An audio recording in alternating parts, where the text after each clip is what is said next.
Joining me now to discuss the detail, one of the few politicians who sounded the alarm, Liberal Senator for South Australia, Alex Antic.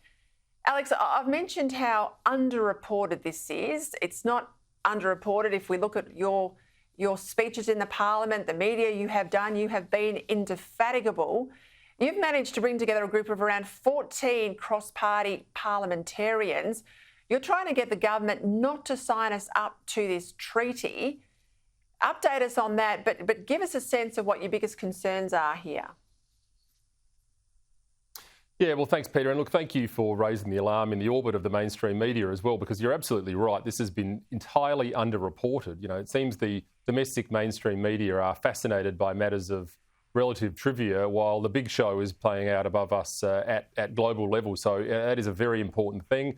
And I've been trying to do the same thing. It's a critical moment because what we're seeing now is effectively a globalist health power grab. I've been calling it a coup d'etat, and that is really what we are looking at here. This is the World Health Organization, which is a UN body under the guise of the World Health Assembly. Australia is one of those 194 member states that is proposing a brand new pandemic treaty. It's been called a number of things, but that's the general name, and 300 amendments to the international health regulations, which in short, and they are very complicated documents, but in short would give the Director General of the World Health Organization the ability to unilaterally declare an emergency, so a pandemic emergency, and fast-track pandemic-related products. And we know how that worked out last time. So this is, and that is the very tip of the iceberg, I must say. This is a very, very significant moment. Australia will ultimately have legal obligations at international law if this is to be ratified. But also there's a significant issue with respect to domestic law. When I was in Senate estimates 18 months, 2 years ago, I asked the Chief Medical Officer, Paul Kelly, why it was that Australians were being stopped from going overseas without 2 COVID injections. And the answer was the Biosecurity Act was amended in order to line us up with our obligations under the then international health regulations, the 2005 versions.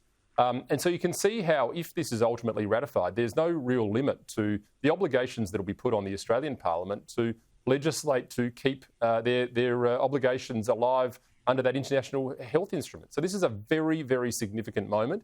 It needs to be more dealt with, and there need to be more politicians who are across it. I'm very thankful to the 14 who supported that letter to the Prime Minister, though. We can see from the International Criminal Court example, and I remember that debate well in the Howard era. I was there, and there were plenty inside the Howard cabinet who did not want to sign Australia up to it. Trust us, it'll be fine. It will never have an impact on a democratic state. That's what they tell you. And of course, now we are 15 years on, and you can see what's happening here with Israel. What I think people need to understand with the process here, Alex, is that these pandemic laws have been drafted by international bureaucrats, all captured by the left. And we will send along to this assembly starting Monday a whole lot of our own bureaucrats.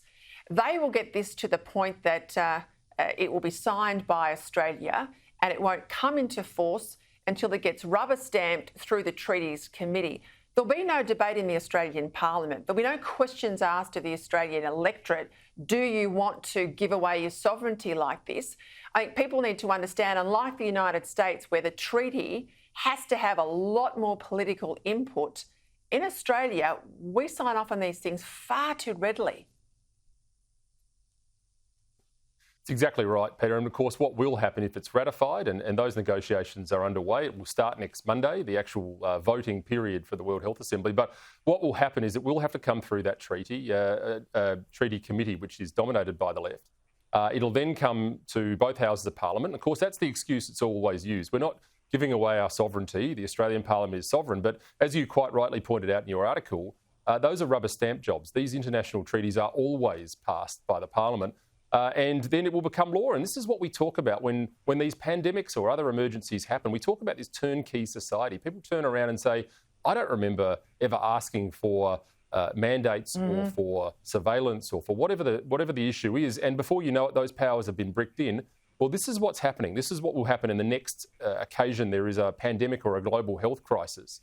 We will find that we have afforded the international health bureaucrats the luxury of telling us what to do when local doctors get silenced and criticised. And that's what we saw with the ARPA regulations in the last period as well. So, of course, when we ask these questions in Parliament, during Senate estimates, we're told by health bureaucrats that it's all fine. Of course they'd say that because, they're dealing with giving powers away to global health bureaucrats rather than local health bureaucrats. I mean, Australians do not want this, I can assure you. This has been a real sleeper issue. People are telling me in numbers I haven't seen for a long time that they are very worried about this. Prime Minister needs to pull out. Keep the pressure up, please, Alexander. Keep the pressure up. It's incredibly important. Thank you for your time. I have to say, having lived through the Daniel Andrews experiment in Victoria, all those lockdowns for the 2.5 years, that makes this treaty would make Andrews seem like an absolute teddy bear.